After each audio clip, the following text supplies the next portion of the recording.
Y continuamos con estas charlas y ahora es el turno del doctor Esteban Vázquez. Él es cardiólogo infantil especializado en medicina fetal y en realidad un referente no solo para la provincia, para la República, sino que para América Latina en lo que es patología cardíaca fetal. Así que él justamente nos va a interiorizar en el tema de ecocardiografía fetal para el obstetra general. Y luego de esta presentación y que el doctor Esteban se recupere de semejantes piropazos mientras va compartiendo pantalla, les vamos a recordar que luego de cada una de las charlas tiene que colocar nombre completo en el chat para tener la asistencia. ¿Quién nos enfrentó a flujo durante el embarazo? Y si de infecciones vaginales se trata, no te olvides que tenés a tu mano Ovumix, que son óvulos vaginales por 6 de polimixina, miconazol, metronidazol y centella asiática. Y si es que todavía es resistente, pero vos te das cuenta de que se trata de un hongo, no te olvides que tenemos para apostar a un poco más. Por eso está Ovumix Max. Este es una presentación en cápsulas blandas por 7, que es la asociación perfecta, clindamicina más ketoconazol, para que ningún hongo se resista a tu prescripción. No te olvides que estamos auspiciados por Laboratorios ELEA. Y si el doctor ya se ha recuperado y nos puede compartir su charla, le damos a usted el micrófono. Es todo suyo. Adelante, por favor.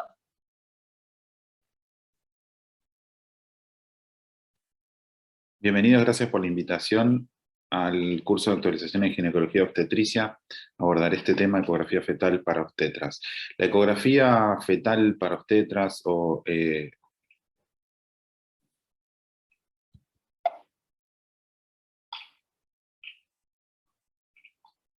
Bienvenidos al curso de actualización en ginecología obstetricia. Abordaremos la ecocardiografía fetal para obstetras. Gracias por la invitación. Creo que es importante reconocer y recordar de qué se trata el screening de cardiopatías congénitas en el contexto de la ecografía obstétrica de rutina, por qué y para qué sirve, cuál es la importancia, cuál es el impacto que produce, cómo se realiza, qué es lo que debemos ver y algunos ejemplos de las alteraciones como para recordar mejor de qué se trata este estudio. Quiero utilizar como sinónimos algunos términos o algunos títulos como ecocardiografía fetal para obstetras, screening de cardiopatías congénitas. En realidad no importa cómo lo llamemos, mi interés es diferenciarlo del ecocardiograma, Doppler color fetal o del estudio extendido del corazón fetal, porque tienen utilidades y aplicaciones diferentes. Durante nuestra ecografía obstétrica lo que debemos hacer es reconocer qué feto tiene un corazón con una estructura cardíaca alterada o una malformación cardíaca, lo que llamamos cardiopatías congénitas, para luego poder derivar para un estudio extendido, un estudio en profundidad, que lo podríamos llamar ecocardiograma Doppler color, que tiene otras funciones y otras metas que conllevan la importancia del diagnóstico, realizar un score de riesgo para hacer un correcto asesoramiento en términos de evolución. En este caso, la figura D que les presento se trata de una transposición simple de grandes vasos, requiere un tercer nivel de complejidad al momento del nacimiento, la colocación de prostaglandinas y la programación de la cirugía de switch. Obviamente que esto se desprende de un estudio mucho más extendido, como es un ecocardiograma Doppler color fetal completo.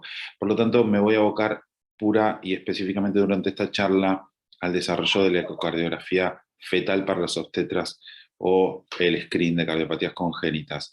Es importante reconocer que nosotros podemos encontrar que las cardiopatías congénitas malformativas mayores, las arritmias malignas amenazantes para la vida y algún grado de disfunción ventricular, pueden optimizar el control prenatal y la evolución de ese binomio feto-madre para obtener el mejor resultado perinatal. En tanto que el ecocardiograma lo que va a hacer es colocar el diagnóstico definitivo para poder asesorar de la mejor manera a la mamá y a la familia. Es importante conocer el contexto de lo que estamos estudiando. Recordemos que las malformaciones cardíacas son las malformaciones más frecuentes en los neonatos, que son probablemente las más graves, o frecuentemente las más graves, y que colaboran con la mortalidad y la morbilidad y los riesgos, los gastos en salud en términos de riesgo neonatal.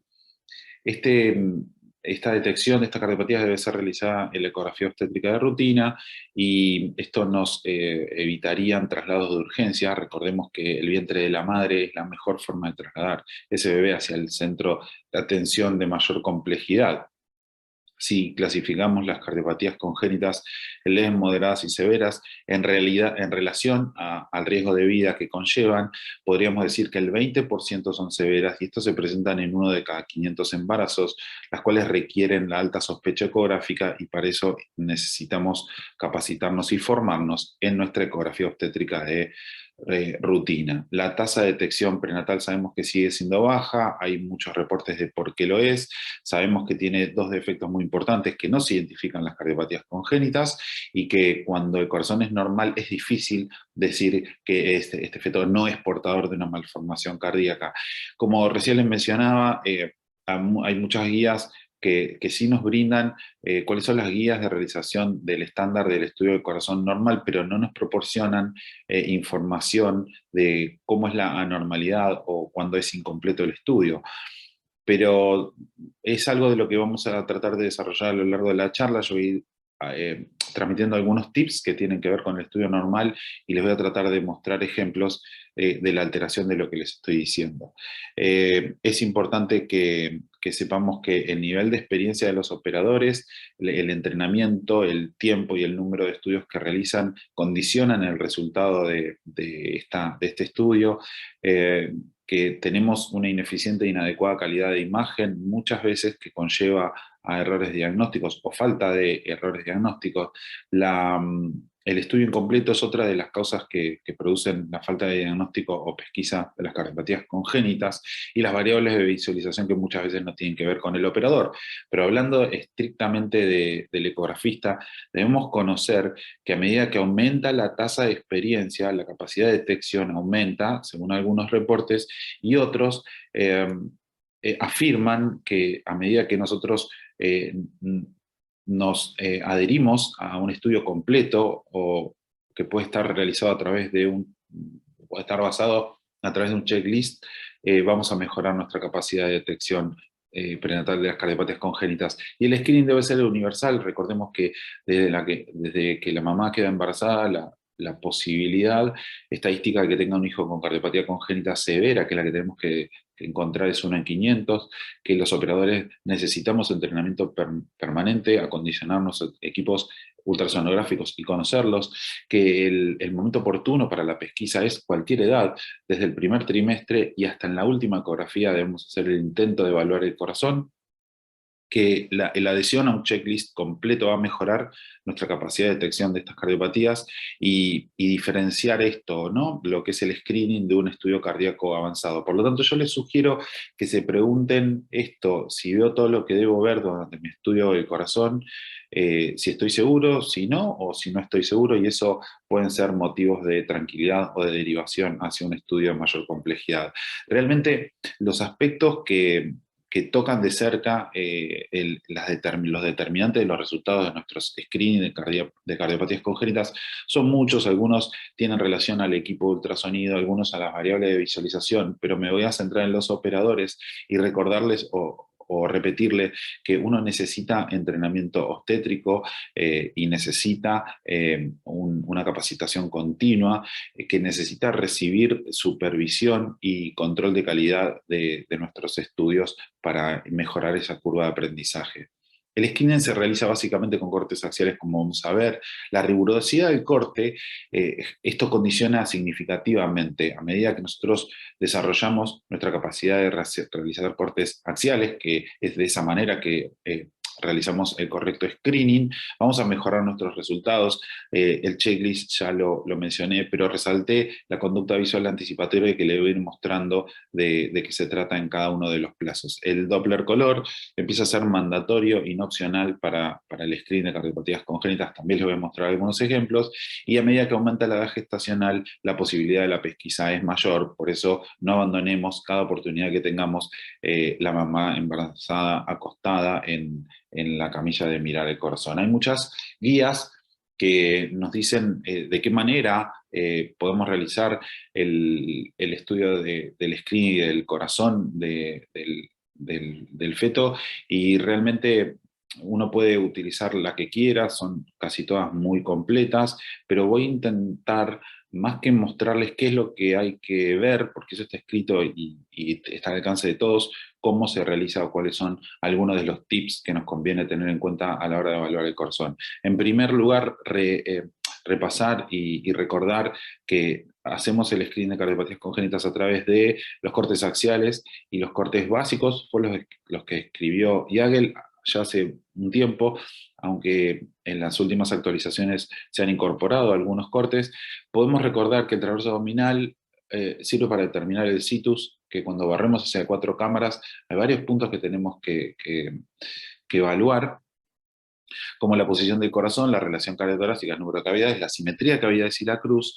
Al momento de evaluar la salida de la aorta, o llamado plano de 5 cámaras, la continuidad septoaórtica, como vamos a ver, es importante el número de vasos, la posición y la simetría de los mismos, y recordar que incluir el corte de 3 vasos tráqueas y evaluarlo es muy importante, y no evaluando este plano, que es el último que se incorporó, y el último que se incorporó en las recomendaciones hace ya 20 años, sin embargo seguimos teniendo deficiencias a la hora de evaluar este plano. Lo voy a tratar de desarrollar en esta charla. ¿Cómo se evalúa el corte transverso abdominal? A través de un corte transverso abdominal, que esto lo realizan con mucha facilidad, y distribuyendo los órganos que son asimétricos en el abdomen. De esta manera, las estructuras derechas van a ser la vena cava y el seno portal, la vena cava inferior, y el seno portal se ubican a la derecha, y a la izquierda la aorta abdominal y el estómago. Por lo tanto, este es el esfuerzo que tenemos que hacer a la hora de evaluar este plano, y les voy a mostrar un ejemplo en el que nosotros podemos observar la ácidos dilatada y la falta de la vena cava inferior en su lugar. Esto es motivo suficiente para derivar ese feto para hacer un estudio ecocardiográfico extendido, porque las alteraciones del situs pueden estar relacionadas con malformaciones cardíacas. En relación a abandonando este plano, al plano de 4 cámaras, me gustaría mostrarles previamente una situación que nosotros nos encontramos a menudo cuando tenemos cardiopatías congénitas. ¿Qué es esto? La dextrocardia. Fíjense cómo si lo referido hacia abajo es izquierdo y arriba es lo derecho, el corazón está en posición derecha. Por lo tanto, este primer acercamiento, este barrido, debe ser tan lento como lo que les estoy mostrando. Esta es mi recomendación. La salida de un plano al otro debe ser a esta velocidad, muy lento, permitiéndonos a nosotros anticiparnos a la imagen que vamos a esperar. Si sabemos que en este caso el lado izquierdo está hacia abajo, nosotros esperamos el corazón en este lugar, y eso estamos comprobando. Esto tiene que ver con este aspecto que les comenté de la capacidad visual anticipatoria. Luego de la salida del plano 4 cámaras, del transverso abdominal, vamos al plano de 4 cámaras y vamos a evaluar esto, que esta es la forma de sistematizarse. Yo les recomiendo que siempre evalúen la posición del corazón, la relación cardiotorácica, el número de cavidades, que se cuentan de una manera especial, y la simetría de las estructuras cardíacas, como de la cruz del corazón. Vamos hacia la relación cardiotorácica. Es muy útil el eje de corazón, porque aquellas situaciones en que haya levorotación, en el que el eje esté rotado hacia la izquierda, puede estar asociado a patologías conotroncales, y la relación cardiotorácica, como les voy a mostrar dos ejemplos, puede estar alterada. En este caso tenemos dos situaciones de cardiomegalia, una producida por un shunt abdominal que produce aumento del estado de sobrecarga de volumen de ambas cámaras, y en este caso se trata de una miocardiopatía primaria que se expresó con cardiomegalia como primer signo. Lógico que para el screening no hay que poner el diagnóstico, simplemente hay que detectar un hallazgo alterado de nuestro screening normal. El número de cámaras, vamos a empezar contándola siempre por la cámara que está delante de la columna, que recibe las venas pulmonares, la aurícula derecha a su lugar, a la derecha. El ventrículo derecho está por debajo, que lo diferenciamos por la presencia de la banda moderadora, ese aspecto circular. Y por último, el ventrículo izquierdo, que tiene una forma triangular. La inserción de las válvulas auriculoventriculares, que las vamos a ver más adelante, también determinan la morfología del ventrículo en cuestión y que estemos analizando. Si nosotros contamos siempre de la misma manera, va a ser fácilmente diferenciable que de la columna la aorta la tenemos delante, la aurícula izquierda, la aurícula derecha, porque vamos siempre a contar la cámara que está a la derecha de la aurícula como aurícula derecha, pasando por encima del foramen oval y encontrando por debajo una válvula que se abre hacia un ventrículo que no está aceptado, por lo tanto, en este caso estamos presenciando una alteración del número de cámaras en el contexto de un ventrículo único de doble entrada, a diferencia de este otro ventrículo único. Este es otro caso en el que lo vamos a analizar de esta manera: la columna, la aorta, la aurícula izquierda, la aurícula derecha pasando por encima del foramen oval, y debajo de esa aurícula derecha no encuentro ventrículo y solo veo uno solo. En este caso se trata de una atresia tricuspidia. No importa el diagnóstico, importa que está alterado el número de cámaras, y en este caso ventriculares. Les mencioné la sistematización y mi recomendación a la hora de contabilizar las cámaras. Siempre comenzar por la aurícula prevertebral, que es la que vamos a ver recibiendo las venas pulmonares, y a su lado la aurícula derecha, el ventrículo derecho por debajo y el ventrículo izquierdo finalmente. ¿Por qué lo vamos a hacer de esta manera? Porque podemos encontrarnos misceláneas como estas, que no tienen que ver con una malformación cardíaca, sino con la presencia de una masa retroauricular ocupante que termina siendo un tumor, pero no había sido observado previamente y había sido derivado por desviación del eje del corazón. Básicamente, algunos hallazgos que tienen que ver con situaciones poco frecuentes nos van a permitir encontrarlas si sistematizamos nuestro estudio y estamos acostumbrados a hacer siempre lo mismo. Por lo tanto, a la hora de contabilizar la primera cámara, que es la aurícula izquierda, vamos a tener en cuenta el área retrocardíaca, que es el lugar en el que estamos evaluando el ingreso de las venas pulmonares. En este caso les estoy mostrando uno. Recuerden bajar su PRF a 25, no más de 30 centímetros por segundo, para permitir el ingreso de un vaso que tiene una velocidad realmente muy baja, o de las más bajas fetales, y de esta manera podemos evaluar la entrada de al menos 2 venas pulmonares a la cámara posterior. Es muy útil poder incorporar esto que tiene que ver con algo muy subjetivo, si bien se puede medir. Ustedes presten atención cómo estoy marcando el diámetro de la aorta, en este caso, y tiene un espacio prácticamente virtual entre la cámara auricular izquierda o su pared posterior y la pared anterior de la aorta. Este espacio, si está presente, debe ser menor al diámetro de la aorta, y les voy a mostrar 2 casos en los que no se produce eso. En este caso estamos viendo la aorta y fíjense qué lejos que queda la pared auricular izquierda, lo mismo que acá. Este es el vaso y esta es la pared auricular. Puede confundir esta estructura, que no es ni más ni menos que el colector de 2 casos de retorno venoso pulmonar anómalo. Por lo tanto, la simple observación de este signo, de decir, en la pared anterior de la aorta tiene que estar muy cerquita de la pared posterior de la aurícula izquierda, y si encuentro una especie de aumentado puedo derivarlo con sospecha de malformación cardíaca, específicamente el retorno venoso pulmonar anómalo. Claro que la utilización del color puede empezar a aclarar un poco más el panorama al momento de hacer el estudio extendido. En este caso estamos viendo la presencia del colector retroauricular en el contexto de un retorno venoso pulmonar anómalo. La relación de las cámaras, tanto auriculares, ventriculares, como de los anillos de las válvulas auriculoventriculares, se debe medir así.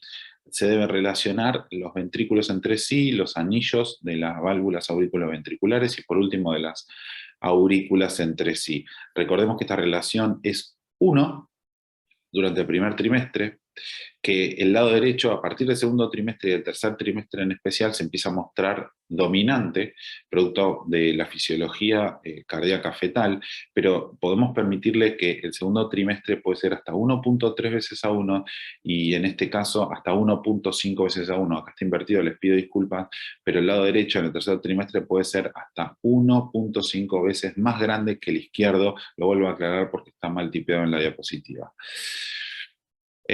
Algunos ejemplos. Les voy a dejar correr algunos clips en los que hay asimetría de cámaras. La aurícula izquierda en este caso es más pequeña que la aurícula derecha, básicamente por la presencia de la regurgitación de la válvula tricúspide, lo mismo que la situación de aquí abajo. Pierde la válvula tricúspide y en este caso lo mismo, la aurícula derecha está dilatada y en este caso también la aurícula está dilatada. Son todos casos en los que la enfermedad estaba producida en la válvula tricúspide o en la válvula pulmonar.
Vamos a ver otros ejemplos de asimetría de cavidades en las que estamos evaluando en esta ocasión predominio derecho, pero por hipoplasia izquierda.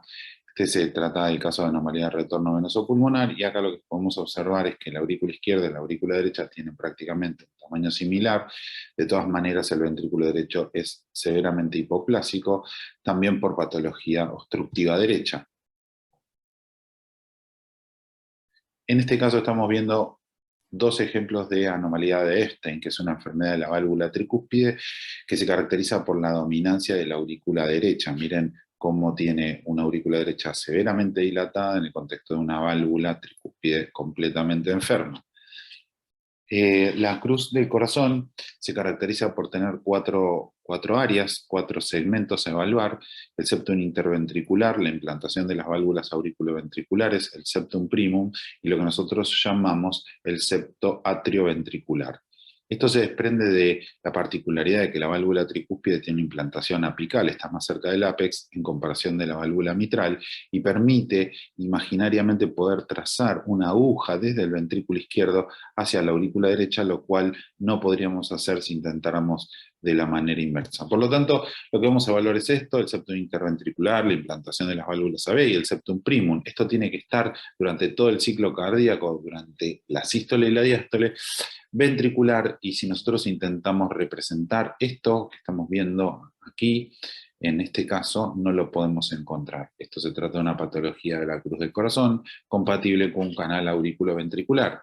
¿Por qué sugerimos siempre la evaluación sistemática comenzando por la aurícula derecha? Por la aurícula izquierda, porque esto nos obliga a pasar la vista por encima de la fosa oval y encontrar el septum primum, que es parte de la cruz del corazón, y muchas veces podemos encontrarnos con esta situación, que de la columna, la aorta, la aurícula izquierda, queremos pasar la vista por encima de la fosa oval y nos encontramos esto, que no es ni más ni menos que un cierre precoz del foramen oval con dominancia derecha, al igual que este caso. Fíjense que este orificio es menos de 1/3 del septum interventricular, que es lo mínimo que necesita como tamaño para garantizar un shunt tan importante fisiológico para el feto. Para terminar el plano de 4 cámaras, les voy a mostrar un ejemplo de un tumor, pérdida de las válvulas auriculoventriculares con la colocación del color y alteraciones del ritmo. Estas son misceláneas que podemos encontrar, pero cuando sistematicemos estos puntos que yo les resalté acá, lo demás, estas situaciones un poco más extrañas, quizás no tengamos la posibilidad de decir qué es, pero sí las vamos a encontrar para poder derivarlas. Por lo tanto, mi recomendación es lo que ya les dije: veo todo lo que tengo que ver. Sí, la posibilidad entonces es que tenga que terminar el estudio, lógicamente, porque todavía no abordé el plano de los vasos, pero la idea es esta: es decir, no encuentro ningún hallazgo compatible con una cardiopatía mayor, grave, que conlleve riesgo elevado de morbimortalidad y que se beneficie con la derivación a un centro de alta complejidad. Entonces sigo mi estudio tranquilo. Si no puedo detenerlo y saber que estos planos están alterados y que requiere, ¿qué cosa? Bueno, un estudio de mayor complejidad, porque es probable que estemos frente a alguna de estas patologías,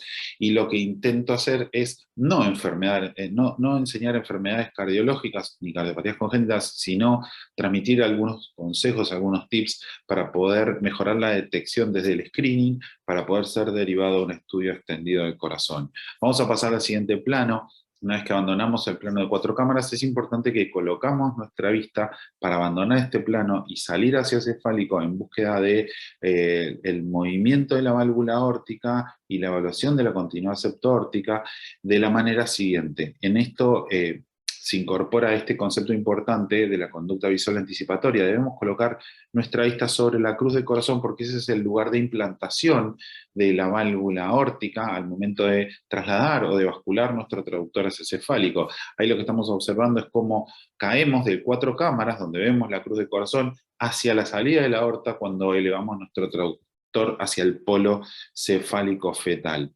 ¿Qué es lo que debo ver? Debo ver que estamos haciendo un corte axial, recuerden la rigurosidad del corte, y de esta manera estar tranquilos que lo que estamos viendo ahí es la salida de un vaso y que sobre todo no tiene un defecto del septo interventricular, que es lo que les voy a mostrar ahora. La continuidad septo-aórtica tiene que estar garantizada, no debe haber C y B, no debe haber agujero en la continuidad entre el septo interventricular y la cara anterior de la aorta. Este plano es muy importante y no lo podemos abandonar, no lo debemos abandonar, y si nosotros no podemos garantizar que estamos viendo continuidad septo-aórtica, aún colocando el zoom correctamente como les estoy mostrando, que eso nos va a dar mucha tranquilidad. Entonces, si nosotros no podemos demostrar y hacer una captura de una foto o grabar un pequeño clip de esto, debemos considerar el estudio incompleto y derivar para un estudio mayor, extendido, tengamos dudas o veamos un agujero en esta situación. Realmente este es un plano muy rico en el que se pueden evaluar muchas cosas, pero me voy a quedar con lo más importante. Creo que lo que no podemos renunciar nunca es a evaluar esto, que es la continuidad septo-aórtica. Este ángulo que se forma entre el septo interventricular y la cara anterior de la aorta, esto no lo podemos negociar. Y les voy a mostrar que esto se puede evaluar tanto desde una apical, 4 cámaras, como nos muestran habitualmente, pero muchas veces también desde el dorso. En este caso estamos insonando desde el dorso derecho y podemos ver cómo hay una continuidad septo-aórtica. El tip y el truco es evaluar y encontrar este puntito blanco que está dentro de los dos clips, que se trata del plano de la válvula aórtica. Por lo tanto, por debajo de esto, nosotros podemos estar tranquilos que no hay ningún defecto de septo interventricular, como les voy a mostrar un ejemplo ahora, porque a veces caer sistemáticamente en la normalidad no nos permite ver ejemplos del hallazgo, de lo que tenemos que encontrar. Nosotros tenemos que salir del plano de 4 cámaras, trasladarnos a la salida de la aorta y asegurarnos de que no haya esto que les estoy mostrando en este lugar. Esto se trata de una comunicación interventricular no tan grande, que hay que tener un nivel de pesquisa muy alta, y en este caso se trataba del contexto de una tetralogía de Fallot. Así se presenta. A veces estos defectos son mucho más exagerados, con una aorta cabalgando sobre el defecto del septo interventricular, pero nosotros no podemos encontrar nunca la continuidad septo-aórtica. Realmente es mucho más fácil verlo por bidimensional, así que no se tienten rápidamente de colocar el color. Y para finalizar les muestro un ejemplo más, cómo estamos insonando el septo interventricular, intentando descubrir esto, que es la continuidad septo-aórtica, y no lo vamos a poder hacer porque este feto tiene una comunicación interventricular subaórtica, que es lo que nosotros tenemos que descartar. Si nosotros encontramos esto, es probable que el feto tenga alguna de las patologías que les dejo a continuación.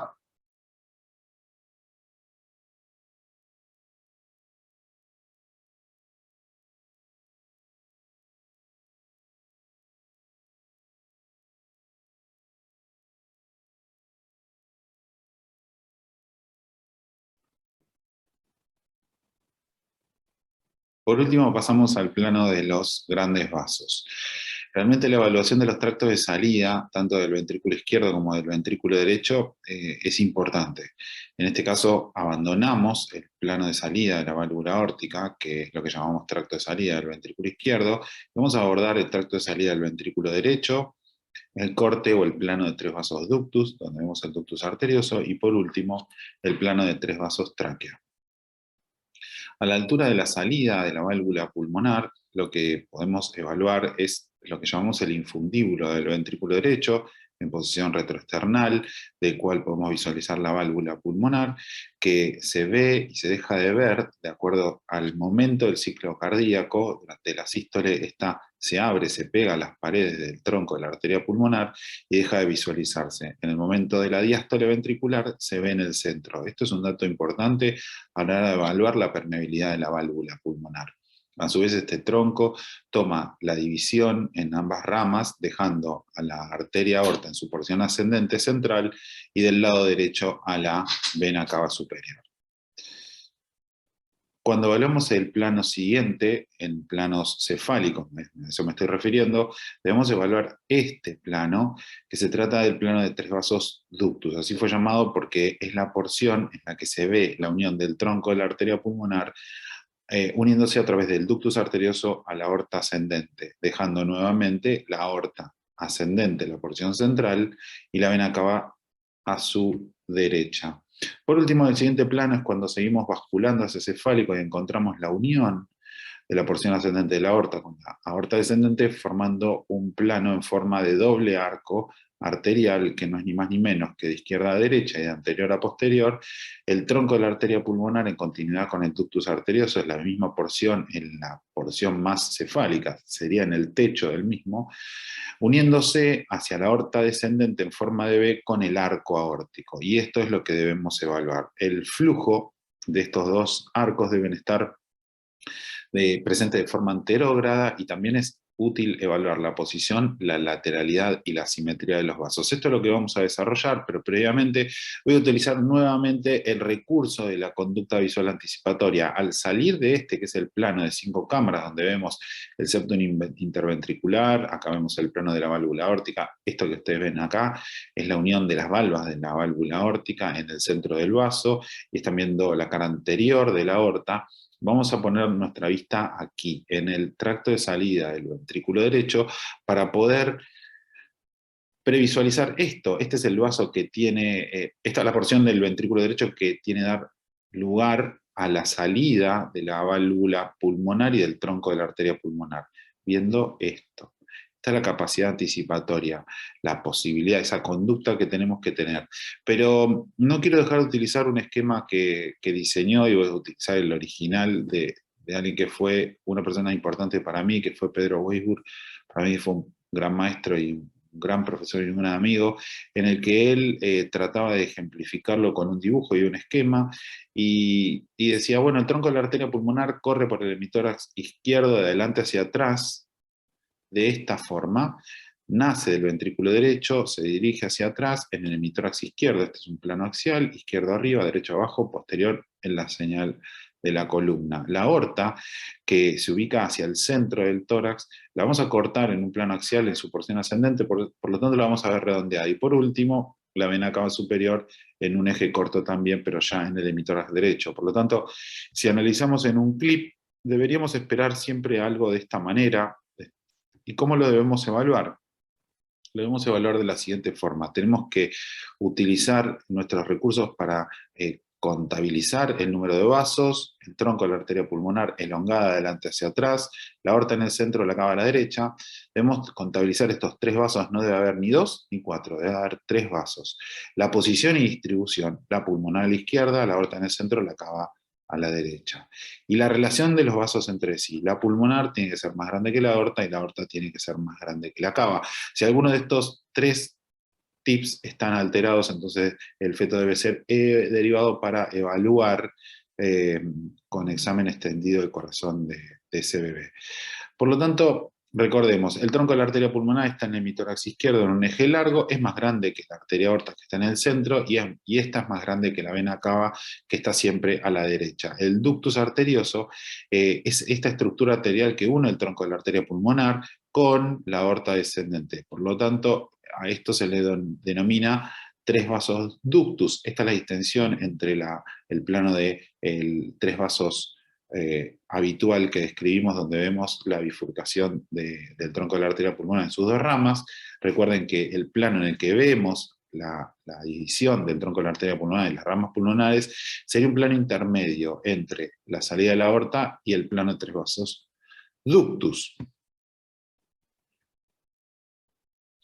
¿Cómo lo medimos de esta manera? De endotelio a endotelio, el tronco de la arteria pulmonar, la aorta y la cava, porque estos tienen que tener una relación también dominante del lado derecho hacia el lado izquierdo, como ya lo mencioné, hasta 1.3 veces a 1 durante todo el embarazo. Por lo tanto, si están alteradas algunas de estas puntos que señalé, el número de vasos, la posición de vasos, la simetría de los vasos, el sentido de los flujos del plano de 3 vasos tráquea, es probable que estemos frente a alguna de estas patologías. ¿Y cómo hacemos para transmitir estas enfermedades en una charla? Creo que sería inteligente entender que el screening se hace a partir de la alteración de la normalidad y después derivar para que quien tenga entrenamiento y conocimiento de las cardiopatías congénitas termine de definir de qué patología se trata por conocimiento adicional. Entonces voy a utilizar algunos clips para mostrar lo que no es normal. Esto es un plano de 3 vasos en el contexto de este barrido, que es el mismo feto, que partimos de un plano de 4 cámaras prácticamente normal, pero falla básicamente en el plano de 3 vasos, porque acá encontramos solo 2 vasos. Esto se recordarán a un emoji, donde vemos la tráquea, la porción de la vena cava superior derecha, y este no es ni menos que el arco aórtico. Parece un emoji triste invertido. Este es el caso que les mostré al inicio, y se trata de una transposición de grandes vasos. Esta patología tiene la particularidad de tener alterado el plano de 5 cámaras, que a veces es difícil evaluar, pero nunca vamos a poder encontrar un plano de 3 vasos normal. Por lo tanto, es una patología que requiere mucha atención en el plano de 3 vasos, y que nunca podemos definirlo como normal, porque nunca vamos a poder encontrar un plano de 3 vasos normal en una transposición de grandes vasos. En el caso de la alteración de los números de los vasos, bueno, si esta es la columna, esta es la tráquea, vemos la cava y la aorta en un eje corto, y cuando intentamos buscar el tronco de la arteria pulmonar, solo vemos algo sumamente, un vaso hipoplásico, producto de la atresia de la válvula pulmonar y agenesia del tronco de la arteria pulmonar, o ausencia de la misma. Acá el número es el que está alterado para nuestro skin. Y de la misma manera que en este caso, que tenemos el tronco de la arteria pulmonar, la columna, la porción de la cava, y nos falta el vaso central. En este caso hay 2 vasos, en este caso hay 2 vasos normales, podríamos encontrar el tercero, pero está sumamente hipoplásico. En este caso se trataba de una atresia pulmonar, en este caso se trataba de una atresia aórtica, por eso falta el vaso. Pero tenemos combinaciones, a veces tenemos alteración del número y de la simetría de los vasos. Miren, esta es la columna, de izquierda a derecha podemos encontrar el tronco de la arteria pulmonar, la porción ascendente de la aorta y el arco aórtico, la tráquea y la vena cava superior derecha, y acá hay un vaso que sobra. Este es el caso de una alteración en el número de los vasos, siendo la pulmonar más grande que la aorta, pero no la aorta más grande que la cava, y fíjense que también está separado, entonces este plano de 3 vasos nunca podríamos haber dicho que era normal. Se trata de la persistencia de la vena cava superior izquierda en el contexto de una coartación de aorta. Y miren este caso también, qué interesante. Tenemos la columna de este lado izquierdo, arriba, derecho, abajo, y encontramos el vaso elongado del tronco de la arteria pulmonar, más grande que la aorta más grande que la cava. Sin embargo, acá tenemos otro vaso. Este es otro ejemplo de alteración del número en el que me sobra un vaso. Para el caso de la simetría de los vasos, la pulmonar debe ser más grande que la aorta más grande que la cava, 1.3 veces a 1, miren esto. En este caso estamos evaluando el tronco de la arteria pulmonar dilatada, la aorta, porción ascendente hipoplásica, casi del mismo tamaño de la cava. Entonces la pesquisa hubiese sido, ¿están los números respetados? Sí, la distribución, la posición de los vasos también, pero esto que la pulmonar tiene que ser más grande que la aorta y la aorta más grande que la cava no se cumple, así que este debería haber sido un motivo de derivación. Se trató de un caso de coartación de aorta. Pero miren qué interesante este otro caso. Acá estamos evaluando el tronco de la arteria pulmonar en su porción de 3 vasos ductus, la aorta descendente. Acá está la primera bifurcación de la tráquea en sus bronquiofuentes, y miren cómo la pulmonar no puede ser definida como más grande que la aorta, y miren la diferencia entre la aorta y la cava, casi que te diría que está comprimiendo la vena cava superior. Esta pancita que genera no es normal, esto es producto de la dilatación de la porción ascendente de la aorta, por lo tanto fallaba en el número, no en el número, sino en la simetría, eran vasos asimétricos. Vamos a ver otro caso de vasos asimétricos. En este caso estamos viendo el tronco de la arteria pulmonar, el ductus arterioso y la aorta descendente, la columna acá, la porción ascendente y la cava. Miren la asimetría de los vasos. El tronco de la arteria pulmonar parece casi el doble, o sea que supera ampliamente el 1.3 a 1. Ahí están las referencias, y para el otro clip lo mismo. En uno se trataba de la dilatación del tronco de la arteria pulmonar por una estenosis valvular pulmonar, y en este caso estamos viendo una hipoplasia de la porción ascendente de la aorta, fíjense, en el contexto de una atresia o estenosis pulmonar crítica. Esto es un caso sumamente raro en la prevalencia de las enfermedades. Se trata de una agenesia de la válvula pulmonar con estenosis. Esto que están viendo hacia arriba es la zona retroesternal, el esternón, el tracto de salida del ventrículo derecho, un anillo pulmonar hipoplásico con una dilatación aneurismática de las ramas pulmonares, la porción ascendente de la aorta y la cava. Esto no puede ser nunca como normal, y generalmente se acompaña de CIB subaórtica en el contexto de una tetralogía de Fallot con agenesia de válvula pulmonar. Estoy mostrando alteraciones de la simetría y del número de vasos que debería alertarnos y llamarnos la atención para producir la derivación de este feto para un estudio mayor. Presten atención, en este caso es el tronco de la arteria pulmonar, el ductus arterioso, la porción descendente de la aorta. En este caso la aorta está centrada y la vena cava superior, miren el tamaño que tiene comparado con la aorta. ¿La pulmonar es más grande que la aorta? Sí. ¿La aorta es más grande que la cava? No, acá falla. Y lo que está sucediendo es que la vena cava superior está recibiendo por su cara posterior un flujo de lavenoácidos exagerado, y esto era por el contexto de interrupción de vena cava inferior. Por lo tanto, esto también nos debería haber llamado la atención. Si nosotros recordamos y respetamos nuestro checklist, número de vasos, posición de vasos y simetría de vasos, estas patologías que realmente son o raras o frecuentes, pero que tienen impacto en la mortalidad, hubiesen sido pesquisadas y derivadas. En este caso, vamos a evaluar una patología muy común como la tetralogía de Fallot, en el que estamos viendo la columna de este lado, hacia arriba izquierdo, hacia abajo derecho. Miren el tracto de salida y el tronco de la arteria pulmonar, con la rama pulmonar izquierda, la porción ascendente de la aorta y la vena cava. Miren la asimetría marcada de los vasos, esto es producto de hipoplasia del tronco de la arteria pulmonar, como les dije, en el contexto de una tetralogía de Fallot. Tengan en cuenta que nosotros habitualmente en el examen extendido lo que hacemos es setescorear, y pudimos demostrar que setescorear el tronco de la arteria pulmonar hipoplásica, la porción ascendente de la aorta dilatada, es prácticamente sinónimo de esta enfermedad en el contexto de una CIB subaórtica. Pero este caso es un poco aún más raro. Les voy a dar la referencia. De este lado tenemos el lado izquierdo, el frente, y el lado derecho del bebé, la columna hacia abajo, y encontramos que el tracto de salida, la zona retroesternal, emerge, da origen al tronco de la arteria pulmonar, que se continúa por la aorta descendente hacia la aorta descendente por el ductus arterioso, y por momentos vemos su bifurcación. Queda claro que este es el tronco de la arteria pulmonar.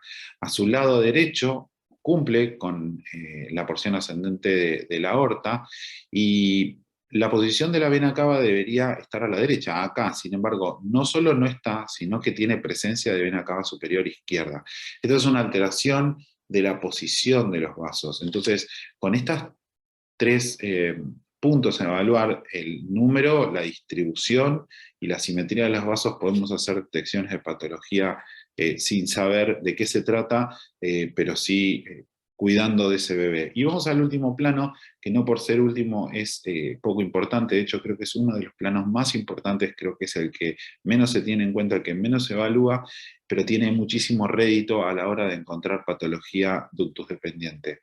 Por lo tanto, me voy a tomar el detalle de transmitirles cuál es, de qué forma se evalúa la normalidad. Vamos a tomar como referencia la columna hacia acá, hacia arriba izquierdo. Este es el frente y este lado es el derecho.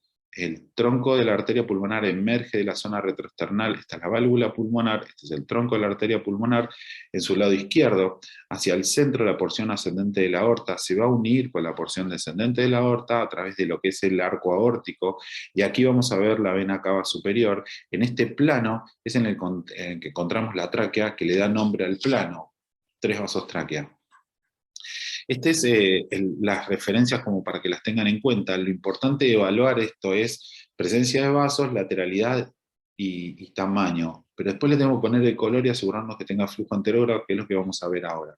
Entonces, para repasar un poquitito más esto, porque es tan importante, voy a tomarme el trabajo de recordarles que el tronco de la arteria pulmonar tiene que tener flujo anterógrado, y el flujo va del ventrículo derecho hacia la aorta descendente. Por lo tanto, el sentido del flujo va a ser de anterior a posterior. Lo mismo pasa para la aorta ascendente, que su flujo va a ir de hacia adelante hacia atrás, producto de que la porción ascendente de la aorta, a través del arco aórtico, va a llevar su flujo a la aorta descendente. Esto es importante porque a la hora de poner el color, si lo estamos insonando desde el dorso, se nos va a acercar el color y se va a inscribir en rojo, y los dos arcos tienen que tener el mismo color. Producto de esto que acabo de explicar, tienen el mismo sentido los flujos de anterior a posterior. A la inversa, si lo estamos insonando desde el frente, los flujos se nos van a alejar de nuestro traductor, por lo tanto yo voy a esperar a que se inscriban de color azul. Recordemos de tratar de dividir el hemitórax en izquierdo y derecho, y ver que la convergencia de ambos arcos arteriales lo hace a la izquierda, que la aorta descendente tiene que estar a la izquierda. Por lo tanto, esta V que se forma tiene que apuntar en su vértice hacia la aorta descendente, que está ubicada a la izquierda de la columna, y nos tiene que quedar esta V hacia la izquierda del emitórax, dejando la tráquea a la derecha y la vena cava superior a la derecha. Estos son dos ejemplos de lo que les mencionaba en la diapositiva anterior. Estamos insonando el feto desde el frente y desde el dorso. Este caso es el dorso izquierdo, y vemos como la aorta descendente recibe esta forma de V del doble arco arterial con flujo anterógrado y respetado de los dos. En cambio, en este caso lo estamos insonando desde el frente con el dorso posterior, y estamos evaluando lo mismo, esta forma de V en la que le voy a dar la referencia. Esto es izquierdo, esto es anterior, esto es derecho y esto es posterior. Por lo tanto, el tronco de la arteria pulmonar a través del ductus vuelca su flujo a la aorta descendente, y la aorta ascendente a través del arco aórtico vuelca su flujo de forma anterógrada, ambos hacia la aorta descendente. En cambio, en esta diapositiva, de este lado tenemos la izquierda, el dorso está acá, esta es la parte derecha y el frente queda hacia arriba. Por lo tanto, ambos flujos van a buscar de adelante hacia atrás en el pecho, del pecho hacia la espalda. Los dos arcos, esta forma de V, que deberíamos encontrar con flujo anterógrado, y lo voy a frisar para que ustedes puedan ver esto. Este es el arco pulmonar ductal, este es el arco aórtico, la tráquea, y acá estamos evaluando la porción ascendente de la aorta. Muy bien. Y por último les voy a mostrar algunos ejemplos, como les mencioné hace un segundo, de flujos alterados. Si podemos evaluar, en este caso estamos viendo el arco pulmonar ductal, el arco aórtico hipoplástico, ambos con flujos anterógrados, pero miren la vena cava cómo recibe un flujo llamativo de la cara posterior, producto de la dilatación de ácidos, en el contexto de un retorno venoso pulmonar. Para este caso estamos viendo el arco pulmonar ductal con un flujo reverso a nivel del arco aórtico, producto de una atresia aórtica. Miren, acá tenemos el tronco de la arteria pulmonar con el ductus arterioso con flujo anterógrado, el dorso está aquí, y aquí tenemos el arco aórtico con flujo reverso. Esto fue en el contexto de sufrimiento fetal agudo con hipoxia severa por vasodilatación, es que se produce la reversa en el arco aórtico. Para el caso de la coartación de aorta, en general nos presentan en algún momento de la diástole un flujo reverso, que es lo que están observando. Por momentos se ve flujo anterógrado a nivel del arco aórtico, pero por momentos se ve flujo reverso. Y para la atresia pulmonar, el arco que va a tener el flujo reverso va a ser el del ductus arterioso. Voy a tratar de frenarlos, ahí está, muy bien. Por último vamos a evaluar la lateralidad. Cuando nosotros vemos que esta V, el plano de la V pierde esa forma y termina siendo una U, lo que debemos sospechar es que dentro de esa U queda atrapada la tráquea, producto de un arco aórtico derecho. Por lo tanto, para finalizar la charla, quiero resaltar que los planos axiales nos van a dar mucho rédito a la hora de escreenear las cardiopatías congénitas malformativas más importantes, las más graves, las que producen y conllevan mortalidad, que lo podemos hacer a través de 5 planos: el transverso abdominal, el 4 cámaras, la salida de la aorta, 3 vasos ductus, 3 vasos tráquea. Y los puntos que intenté desarrollar y mostrarle algunas de las alteraciones para que vean cómo se puede encontrar esa patología, aún sin saber de qué se trata, de qué enfermedad se trata. Nuestro screening falla en los puntos de nuestro checklist, que tiene que ser completo para la pesquisa de las cardiopatías congénitas. Finalmente les agregué esto para mostrarle que la respuesta era la D, porque lo que fallaba en el plano de 3 vasos tráquea y de 3 vasos ductus, en el contexto de una transposición de grandes vasos, y les agradezco mucho la invitación y espero que lo hayan disfrutado.